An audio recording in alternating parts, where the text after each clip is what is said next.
This is Sunrise Extra, streaming live on Wave Now. Hey, good morning. It is Thursday, October 2nd. I'm still waiting for that sweater weather. It's coming. It better. It's just sweaty weather right now. Yeah, that's it. It's sweaty. That's true. We're going to keep that for a little while longer. So if you like the heat, I know some people really do. You're just going to have to enjoy this while we have it because there is some cool weather eventually coming our way. This is the sunrise right now on our SkyTrack camera in New Albany. It's absolutely gorgeous. Notice off into the distance, those upper level clouds already showing up. And we're going to see more of those streaming in as the day goes along. Our temperatures are in the 50s this morning. Some of you as low as 54 degrees, seeing that in Jeffersonville, Corydon, Lebanon, all the way south into Columbia. So you may need the light jacket this morning. Most of us really won't, especially with the sunshine helping to warm us up as the day goes along. Those upper level clouds that we're seeing off into the distance there on our SkyTrack camera also showing up on the satellite and radar. We'll see more of those through the afternoon with highs today jumping all the way into the 80s yet again. Rob. Okay, Tawana, thanks so much. We appreciate it. Oh, well, Shannon and Olivia instead. Sorry, dear. Thank you. And breaking overnight, a Louisville man's in jail after police say he used Facebook Live to make direct threats to kill children. LMPD says Robert DeLille was arrested around midnight after an 8-hour-long standoff with the SWAT team. The standoff started around 4 p.m. at a home on Elkhorn Court. LMPD says when officers got there, he threatened to kill them. He's now charged with multiple counts of terroristic threatening. LMPD says the case is still being investigated by the department's Homeland Security Unit. Investigators are trying to figure out what caused an explosion and a series of fires at a business in Rubbertown. Some neighbors living near Carbide Industries say they want the city to do more to prevent future hazards like these. Fire crews first got the call around 11:30 Wednesday morning to go to the plant on Bells Lane. PRP's fire chief believes a chemical inside a furnace overflowed on site and may have sparked that explosion. Chief Jason Myman says no one was hurt. However, neighbors who heard the explosion say there needs to be changes made to Metro Lens alerts that are supposed to keep people informed when an emergency situation puts public safety at risk. I think that when they do the lens alert process, they should always have a landing page somewhere so that once the investigation is done, that information is placed on the landing page that is specific to that lens alert. That way it gives people information instead of them wondering what's happening. Fire crews say they will continue to check air quality in the area for any possible hazards. They add Carbide Industries leaders have been working with and cooperating with investigators. This isn't the first incident like this at that facility, though. A fiery blast at Carbide Industries in March of 2011 killed 2 employees and hurt 2 others. That fire was caused by an explosion in the furnace control room. An investigation 2 years later found the blast could have been prevented. And more recently, employee Patrick Childers was killed on the job in February of 2018. An autopsy report said the 38-year-old was electrocuted. We'll continue to share developments in this investigation when we get them right here on Wave.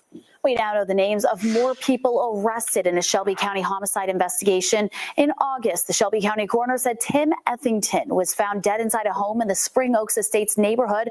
No other details about how Ethington died have been released because of the ongoing investigation. The Shelby County Sheriff's Office posted that 24-year-old Levi Jones from Louisville was arrested in Nashville. Jones is now charged with murder. 3 other people, Jeremiah James, Madison Greenwell, and Rodney Iskrig Jr., have also been charged in connection to Ethington's death. Jones and James were waiting to be extradited back to Kentucky. Police did not provide a motive behind the murder. Well, it'll be at least Friday now for U.S. lawmakers to take a vote that could end a government shutdown. Republicans and Democrats once again failed to reach a deal on a spending plan Wednesday.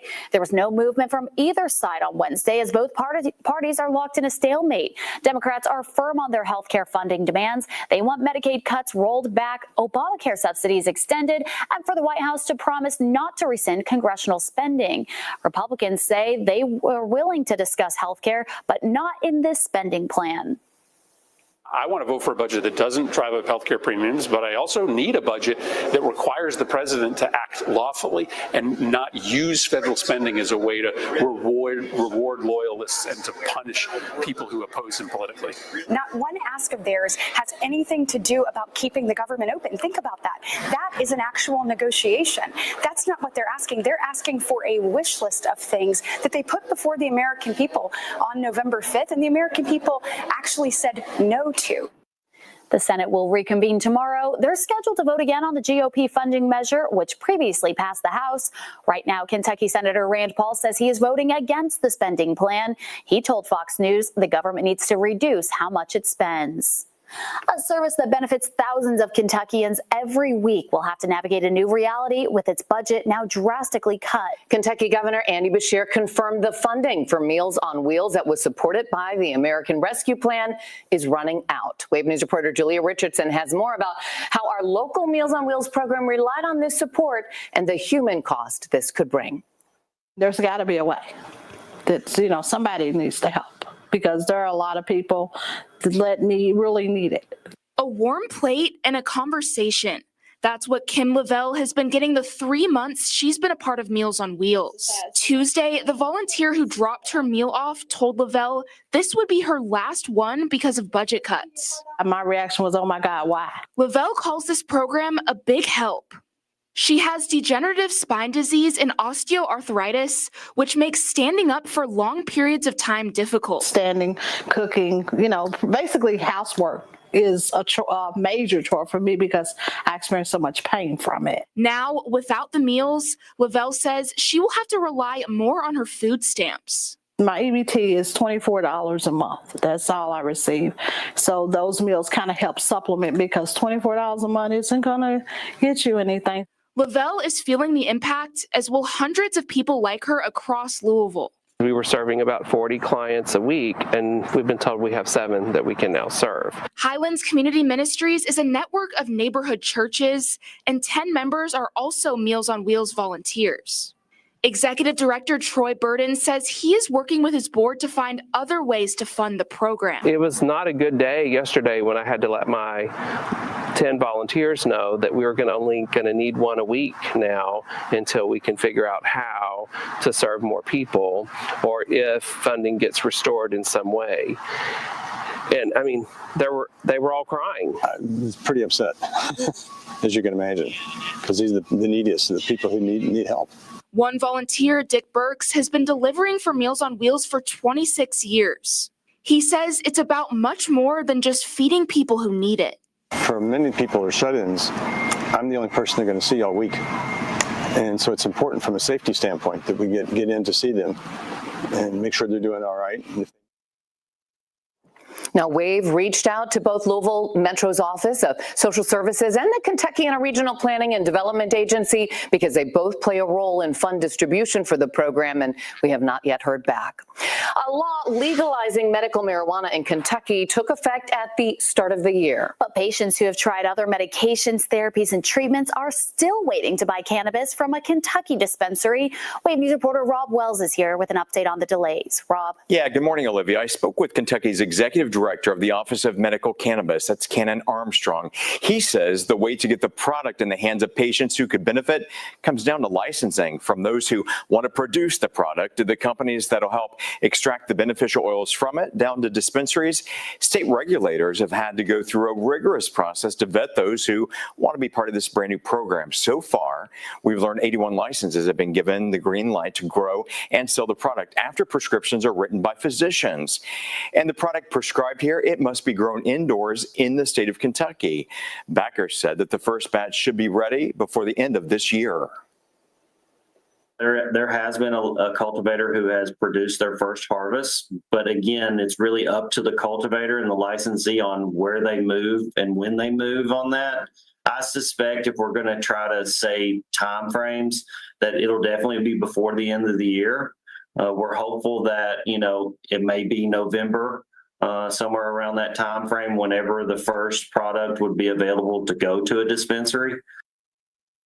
Armstrong adds that Kentucky follows the lead of some 38 other states where medicinal marijuana is legal. He also said that in August, Kentucky's first medical cannabis dispensary was established in Beaver Dam, but it's not open as of yet. And he said besides the benefits to patients, there's also the business upside to that program. He said thousands of jobs could be created throughout the state for so many different types of careers related to that program.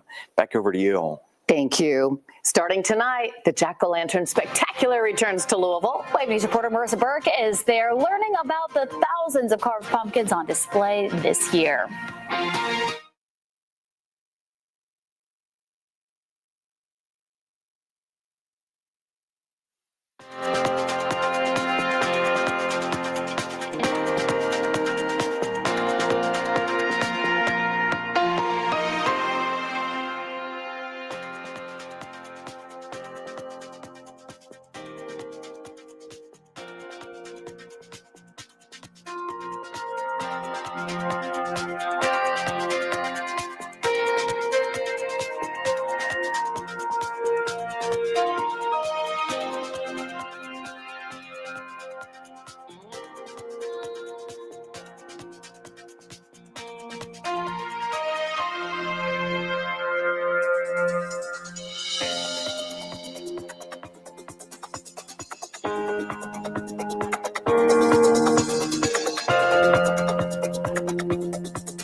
I love this contest. A 1,200-pound bear has been named the champ of Alaska's popular Fat Bear Week contest. The winner is Chunk, a brown bear who has a broken jaw but still swept the competition. It's his first win after narrowly finishing in second place 3 previous years. Chunk, also known as Bear 32, beat out Bear 856, who does not have a nickname. In the final bracket, Fat Bear Week is an annual tournament celebrating bears getting fat for winter hibernation. Congrats to Chunk there. Well, nothing says fall like the yearly trip to a pumpkin patch, but your local patch might be a bit different this year due to our weather patterns. While we had plenty of rain here at the beginning of the year, by the time it came to plant, things were perfect for Eckert's Orchard in Versailles, but the recent dry weather and sunshine has not been the best for those already ripe pumpkins. When you have dry like this and a whole lot of heat and sun, you start to have, some rot out in the field. But most definitely they can get sunburned. If you are picking it and you're wanting to use it for Thanksgiving, keep it in a good cool space that's shaded and it'll last a good while. Just trying to keep Eckert's Orchard is already open for their pumpkin and apple picking and will remain open until November 1st. But pumpkins getting sunburnt, we're still getting sunburned because it's still sunny out there. Yes. Yeah, and keep in mind, if you're buying those pumpkins now, wait a little bit longer, especially if you're going to carve them, because this warmth will make them rot even faster. Ooh, So and that never smells. it never smells good. It adds to the spooky feel, though, I feel like, because, you know, rotting pumpkins kind of gives scary vibes, but yeah, you still want, you know, all your hard work to show for as long as possible. We're sitting in the 50s now, 53 in Corydon, 59 in Shelbyville, 57 in Madison and Fort Knox, 55 for those of you in Hardinsburg, E-Town, and into Mumfordville. So things looking pretty good overall. And remember how earlier I was talking about how it was going to be a gorgeous sunrise? So Shannon, here's the answer to your question. This is what I was talking about, right? Yeah, this is the beautiful sunrise that we're seeing in Simpsonville right now. We have those upper level clouds overhead, and we still have about 20 or so minutes before the sun is actually over the horizon. So if it looks good now, you can just wait a little bit longer. A lot of those upper level clouds are either to our north in parts of central Indiana or off towards our east, like what we were seeing on that SkyTrack camera in Simpsonville. These clouds, though, all the ones that are off towards our west, will gradually move in, especially since we have this boundary overhead. But the boundary doesn't really have a lot of moisture with it. That is why we're only looking at the extra clouds and seeing those highs this afternoon getting back into the 80s across our region. So we'll still be in those low 80s for those of you heading to Iroquois Park for the first day of the Jack-O-Lantern Spectacular. Through the evening, though, we're going to gradually cool down into the 70s. Then for tonight, returning to the 50s and low 60s with those clouds not going anywhere. We have a mix of sun and clouds tomorrow and a tiny, tiny rain chance in our forecast for those of you further to the west, but overall, just still another one of those warm days, still keeping that summer-like warmth for your Saturday and Sunday. Extra clouds rolling in on Monday. This will come ahead of a front pushing in Tuesday into Wednesday, bringing more of that much-needed rain. As of right now, it looks like we'll see around ½ an inch to an inch of rainfall, and that's really it. High pressure takes back over for the end of next week, helping to keep us on the cooler, more comfortable side. So by next Thursday and Friday, we could be dealing with highs in the upper 60s and low 70s and lows in the 40s. And we'll watch to see how quickly another system moves in towards the following weekend and how that could impact our rain chances as well. Olivia? Thank you. And Shannon? You know, how about I'll take it from here. How about that? Okay. Hi there, Tawana. How are you? Thank you. And good morning to you if you're just joining us. Tawana was showing us those gorgeous morning skies out there. It almost reminds you of kind of the autumn setting and jack-o'-lanterns. But you know what? Let's take a look at the traffic if you're heading out. Not too bad. We're at the heart of 2nd and Main. Not too bad as folks head out to their offices and work. You see those orange barrels over to the side. We'll just call them the construction pumpkins, if you will, those big orange things. We see them everywhere. Certainly watch your speed when you see those in any of the areas around our metro area. Otherwise, let's take you a little further out. We're at 264 in Bells Lane. Beautiful shot out there. I think I see some changing maybe colors. I don't know if that's just the sun hitting the trees in a light, but it is gorgeous out there. Smooth sailing so far. We'll keep things posted throughout the morning. Shannon, back over to you. Thank you. And starting today, you can walk through a trail of beautifully carved pumpkins. It's this year's Jack-O-Lantern Spectacular. It's the 13th year they've hosted this event, and no matter how many times you go, no matter what year it is, no two pumpkins are alike. And Wave News reporter Marissa Berg joining us live now with a preview at some of that art there. Good morning, Marissa.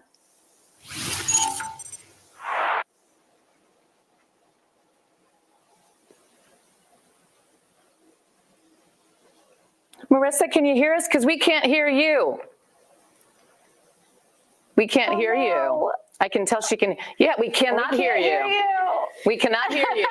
I can read your lips. She's saying, she's like, you can't hear me? What? Yes, we cannot. What? Okay, we're going to check back with you.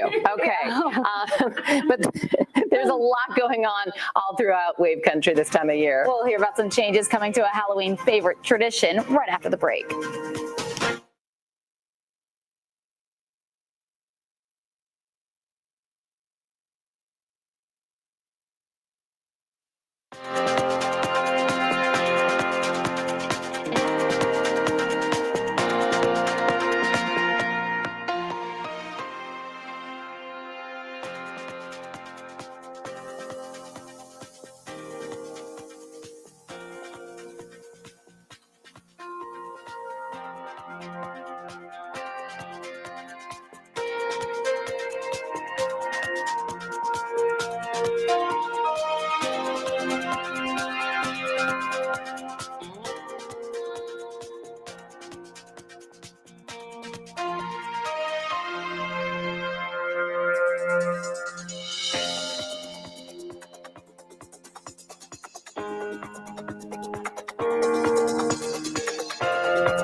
All right. Well, we talked about, of course, the Jack-o'-lantern spectacular. Didn't get to hear Marissa, though. No.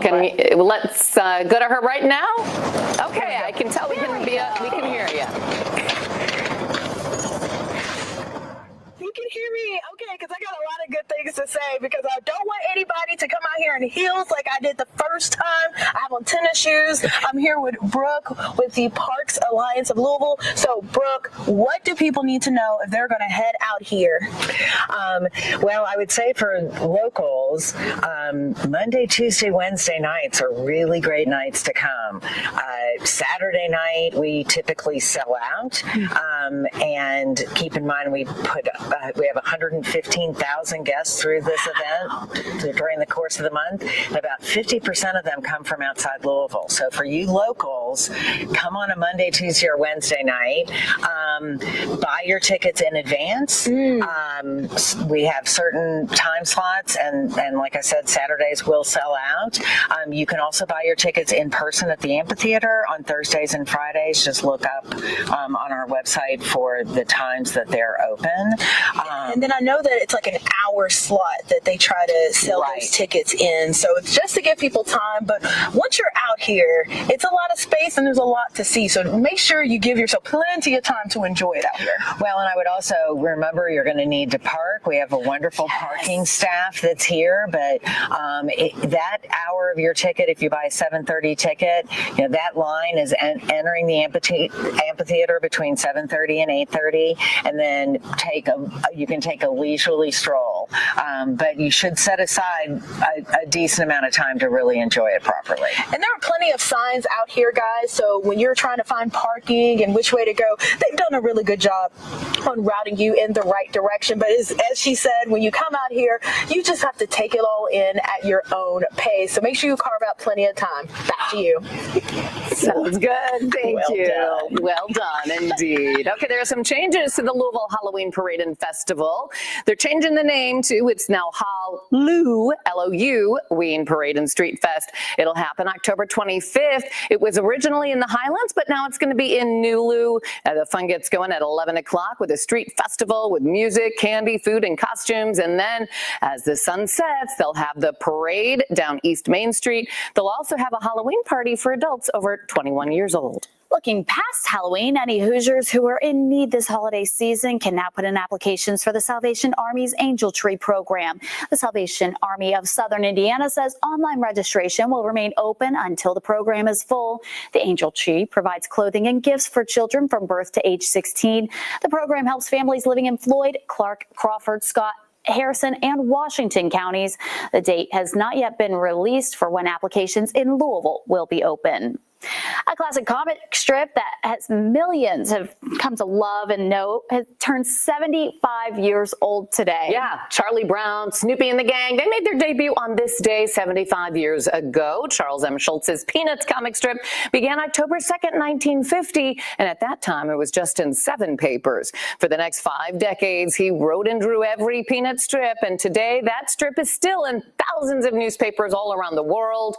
Snoopy even has a star. And the Peanuts gang is featured in online syndication, a new streaming series on Apple TV, books, and more. And some museums even around the country will have exhibits and events this year for the Peanuts' 75th anniversary. Iconic. Incredible. Yes. All It's right. so good. We'll be right back.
This Wave News Update is sponsored by Oxmoor Auto Group.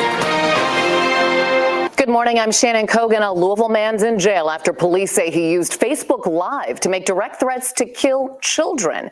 LMPD says Robert DeLille was arrested around midnight after an 8 hours long standoff with a SWAT team. That standoff started around 4 o'clock at a home on Elkhorn Court. LMPD says when officers arrived, he threatened to kill them. He's now charged with multiple counts of terroristic threatening.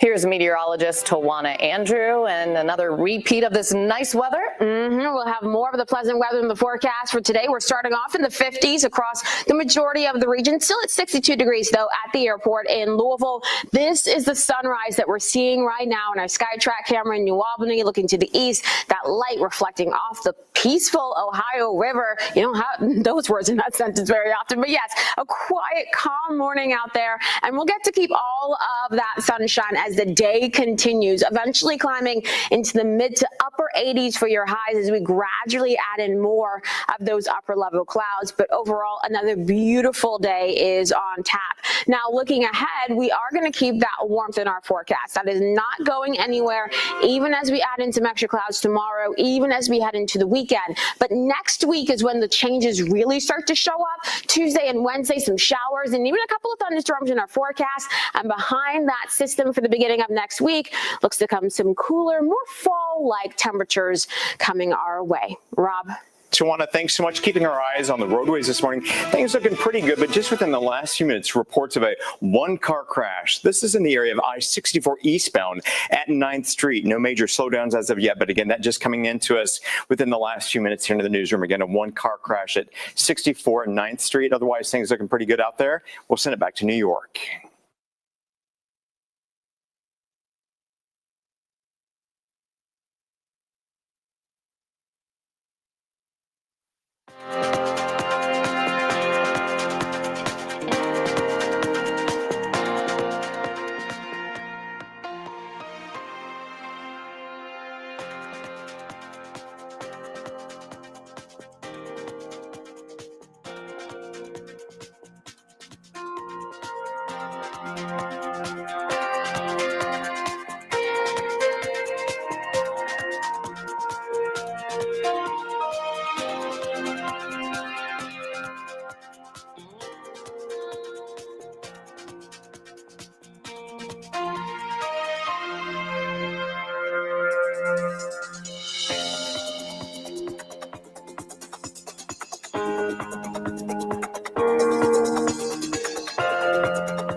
Good morning. Happy Thursday to you. Hope your coffee and breakfast are tasting good, all ready to start the day. We have a lot to get to this morning. We'll have an interview with Louisville Roller Derby. They have two big games coming up, so we'll dive into all of that. Plus, some heartbreaking news for Reds fans. Their season ended last night following that loss to the Dodgers. We'll have some of the highlights and the recap of that game coming up in just a few minutes. But first, going back to a case that we've been following for about a decade now. One of the suspects in the Crystal Rogers case has been moved from the county jail to state prison. Joseph Lawson is now at the Little Sandy Correctional Complex in eastern Kentucky. He's appealing his 25-year sentence for conspiracy to murder for Rogers and tampering with physical evidence. Two other cases. Other people were convicted in the Rogers case. That's Joseph's father, Steve Lawson. He's in the LaRue County Jail. He's been given a 17-year sentence. Crystal Rogers' boyfriend at the time of her disappearance, Brooks Houck, is in the Oldham County Jail. He was sentenced to life in prison. Today, closing arguments are scheduled for the trial in a man accused of killing a WKU student. Ayanna Morgan was beaten, shot, and run over at an apartment complex in Bowling Green in 2023. Prosecutors say Malik Jones pulled the trigger, but Jones claims he shot Morgan in self-defense after she pulled out a gun. Two other men are charged in the case, and they're awaiting trial. Closing arguments in Jones's trial will start at 9 o'clock this morning. The man accused of inappropriately touching a girl while she waited to be picked up from school is now out on bond. Jacob Burnett pleaded not guilty to sexual abuse charges. Investigators say Burnett touched a girl who was waiting to be picked up from school near McCready and Richard Avenues. Now, LMPD arrested Burnett earlier this week thanks to someone's tip after the girl took this video. Burnett is currently out on a $5,000 cash bond. The judge ordered Burnett to stay away from all minors, including the victim. He's expected to be back in court on October 10th. LMPD Chief Paul Humphrey says the department needs the community's help to continue a trend of decreasing homicide numbers in Louisville. LMPD reports homicides are down 25% compared to last year, and arrests are up 12%. Despite significant improvements so far this year, 90 people have been killed and 213 have been injured by gunfire, meaning Louisville is on track to have its sixth straight year of triple-digit homicides. Chief Humphrey expressed optimism that the city will eventually get back to lower levels of violence, which was seen in the years before the pandemic. We are going to effort to make sure that the past 5 years are really the outlier and have not become our new norm. So I feel confident that at some point we will get back to those levels. How long that'll take is going to be the question we'll need to answer. Going forward, Chief Humphrey also expects policing to benefit from the new LMPD headquarters on Chestnut Street.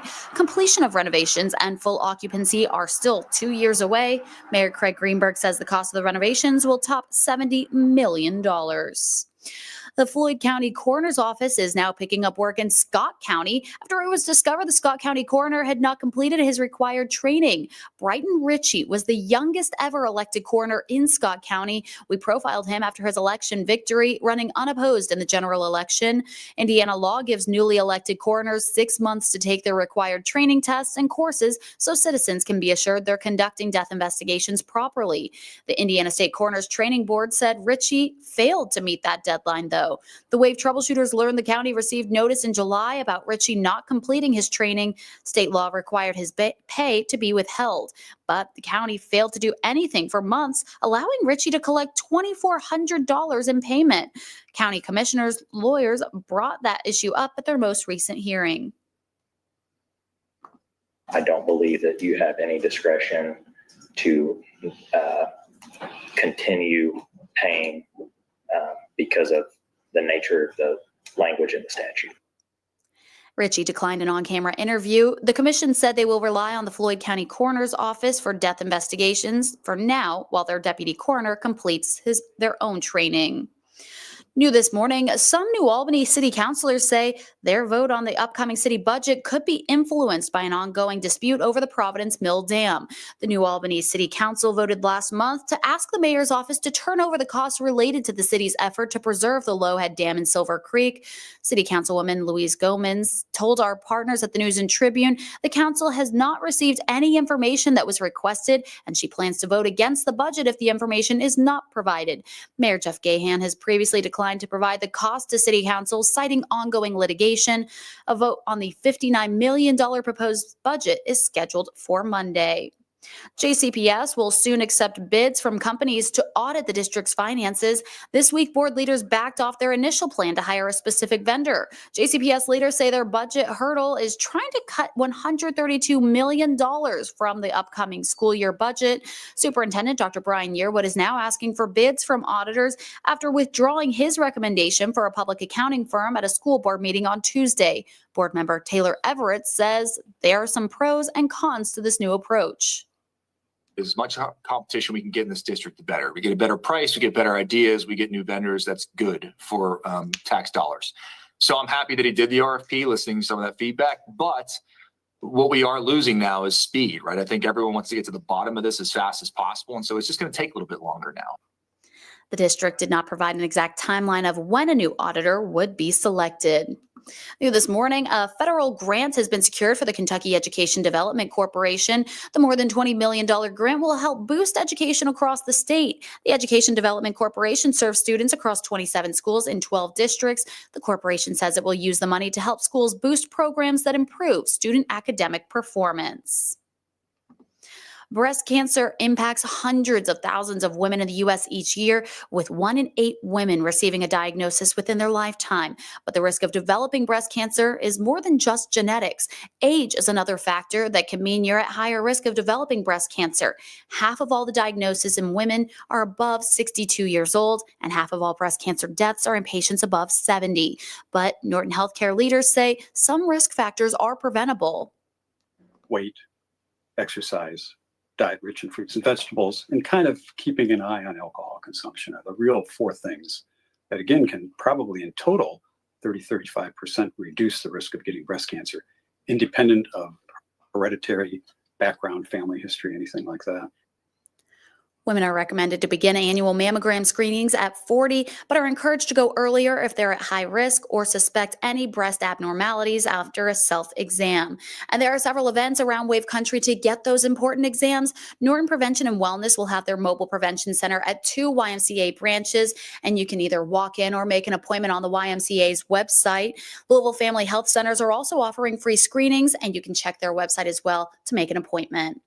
Baptist Health Louisville has added a new splash of color for its healing garden outside of the hospital. It's a collection of colorful umbrellas and new furniture in the gathering space outside of Park Tower in St. Matthews. It's an area where patients and families can go to relax. The new space is part of a years-long project that was funded by the medical staff. They were recognized during an official dedication of the garden. For patients and families, when you come to the hospital, it's one of the most stressful things that someone could, experience in their lives and their family members. And so having an area that they could get fresh air, they could be together, they could have a little respite and get away from the patient room. It's a beautiful thing. The Baptist Health Louisville Medical Healing Staff Healing Garden is located near Entrance D at Baptist Health Louisville's Park Tower. If you're in southern Indiana and you're trying to get some exercise outside, there's a new hiking and biking trail. It's called Hike the Pike. It runs along the north side of Utica Pike from Allison Lane to 6 Mile Lane. The 8-foot wide trail provides safe pedestrian and cycling access for people who live in Oak Park. It also offers an alternative route for cyclists who prefer to avoid biking directly on Utica Pike. We're going to take a quick break. We'll be right back in about 2 minutes talking about roller derby happening in Louisville and how you can check that out. We'll be right back.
Thanks so much for sticking with us here for Sunrise Extra. I told you about something exciting that's coming to Louisville and 2 big games for Louisville Roller Derby coming up. So I'm here with Casey and Hannah. Thank you all so much for joining us this morning. Thank you. Okay, I want a quick little rundown of roller derby because I've seen some videos, I've seen it in movies. It looks really physical and intense.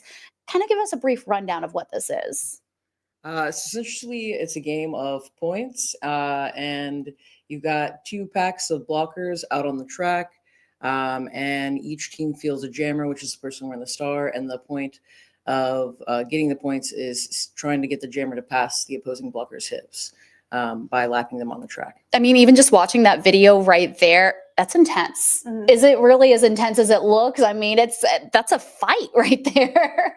Yeah, it is full contact. So like it's a part race and then also like full contact, like kind of like football, trying to stop the other person from getting through. What's it like being in the middle of that? That's got to be either scary or I guess if you're more of a dominant person knocking someone down, it's more of a powerful thing. What's that like? I think that for the most part, it's a lot of fun. When you're starting out, when you're first getting into it, it can feel very hectic and kind of like you have no idea what's going on. But as you progress and get better in the game, it usually becomes more of like a powerful thing, like what you were saying. Okay. So you all have a doubleheader coming up too. Tell us about that. Yeah, so this Saturday we'll have a doubleheader with our juniors team. We have children from 7 to 17 who play for the juniors. They're going to start at 4:30, and then the adults will play a game at 7, both against Vet City from Bowling Green. And does this wrap up your all season? Did I hear that correctly? It's close. We have one more game after this. Our next game's on November 8th, and that's going to be our 20th anniversary game. So that will be the last game of the season. 20th anniversary. You all have been around for 20 years. That's impressive. How do you keep this rolling for 2 decades?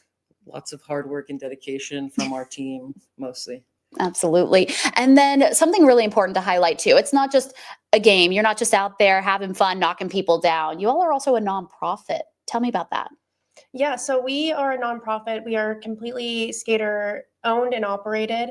We do everything. So we not only come together and practice and play games together, but we also run the nonprofit. So like we are event coordinators for our bouts. We solicit sponsors and community partners from all over the city, just to keep everything going and to create a community where people can come together, have a safe place to play roller derby, but then also support community efforts. So who do you all help with this nonprofit? We are very involved in LGBT issues, issues supporting women, supporting marginalized genders, just kind of all around. That's awesome. Are people ever surprised when they find out that, hey, it's not just a group that gets together and knocks each other down on roller skates? Most definitely. I think that especially the people coming in to like join the team sometimes don't realize what a combined effort it is from everybody to keep it all rolling, and pun intended. Right. I bet you can throw in a lot of puns with talking about this too. And so what's it like to have that community presence too, to be able to help people marginalized in our community? I mean, it's the best part of it, just having a community of support with each other. Just having all these people, if we need anything, we can lift each other up. We, again, it's like a full contact sport, but we're also like, we really care about each other. It's a very interesting dynamic. I mean, you've got to protect one another out there physically too. You all got to love your teammates, right? Yeah. Okay. So what can people expect when they head out there and check this out? Someone who maybe has never seen roller derby before, what can they look forward to? Lots of hard hits. Big community of people hanging out, trying to recruit and get people to come join the community. Some good food, drinks, really just a fun time. And remind everyone too, where and when it's all happening, because that's going to be the big part, getting them out there. Yeah, so our doubleheader is this Saturday, October 4th. We're going to be at Triple Crown Pavilion in J-Town. It's a new venue. We're trying out for the first time. We're really excited. We have concessions, a bar. We also have free parking for everybody coming out. So it'll be a really good time. Okay. So if someone sees this video and they're also like, how can I do that? How can I get involved with that? Who can they reach out to? How do they get to play roller derby? Yes. So this game we have coming up, actually, in between the 2 games we have, the junior game and the adult game, we have a meet and greet happening. So you can come up to the booth, chat with the skaters, and then we'll have our boot camp starting, if I'm not mistaken, the Thursday after. So people can come and learn and start becoming involved in the community. So a boot camp, that's got to be able to teach people like me who would look like an idiot on skates too. I mean, do you get those people who come in and they're like, what is it, a baby giraffe where they can't even get their footing? Yeah, I think we pride ourselves on trying to make the space accessible for everybody. So, we can teach you from the ground up. Of course, it can be intimidating coming in and seeing people doing crazy things, but we can teach you basic skate skills and get you prepped until we're ready to see you in contact. And then, it's usually up from there. I would hope it's up from there too, because like I said, some of us are starting on the ground floor. Is there anything else that you all want to add? Anything you want to tell people who are watching this right now? Yeah, come watch the sport. I always tell people I could convince your grandma to come play. That's how much I love it. So come check it out. Come have fun. We want everybody to come see it and be involved. What about you, Hannah? Yeah, I will say it's probably a little intimidating to come at first. It is a very fast-paced sport. You kind of don't know what's going on for the first couple of times, and that's fine as long as you're having fun. But at the game, we will have people walking around kind of explaining the rules and things like that. So don't be intimidated. Just come, have fun, enjoy, and then hopefully we'll have you back. Absolutely. Well, Casey and Hannah from Louisville Roller Derby, thank you all so much for being with us this morning, too. And good luck as you wrap up the season. Thank you so much. We're going to take a quick break. We'll be right back in 2 minutes.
An interesting Thursday morning learning about roller derby, finding out that it is a full contact sport. But let's switch now to a non-contact sport. It is the postseason right now for baseball.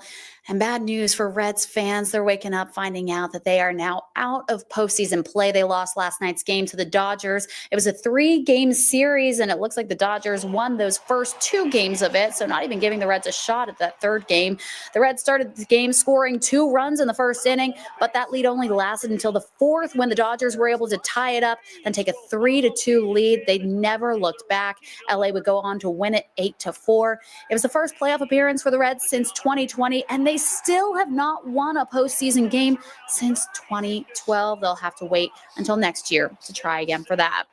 Tickets will go on sale soon for the Kentucky basketball annual blue-white game. Both the Kentucky men's and women's basketball teams will suit up in historic Memorial Coliseum. It's happening Friday, October 17th at 7 p.m. Tickets will go on sale on Ticketmaster tomorrow at 10 a.m. Reserve tickets start at $30 a person, and a limited number of student tickets will be sold at half that price. There will be competition amongst the teams with plenty of fun for the fans, including a chance to get autographs from your favorite players. Another preseason event for the Cats, Big Blue Madness. That one's already sold out. We know how much those UK fans love going to that. If you were lucky enough to get a ticket, you'll get to meet the men and women's basketball teams a week before the scrimmage. The yearly tip-off to college basketball season returns on Saturday, October 11th. This year's event will be a full day of entertainment, team introductions, and fan engagement at Rupp Arena at Central Bank Center. It'll start at 6 p.m. And if you couldn't get a ticket, don't worry, you'll be able to watch it on TV on SEC Network Plus. Conference play is in full swing for the 9-2 UK women's volleyball team, which means the postseason just around the corner. And if you want to support the UK team, single session tickets are now on sale for the 2025 SEC volleyball tournament. That'll be in Savannah, Georgia from November 21st through the 25th.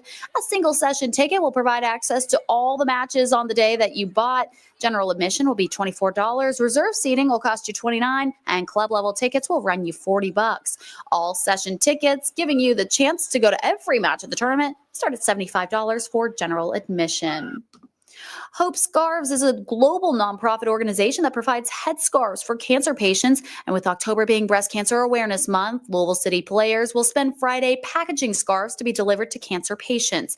The scarves are packaged with the story of a cancer survivor, offering hope and encouragement.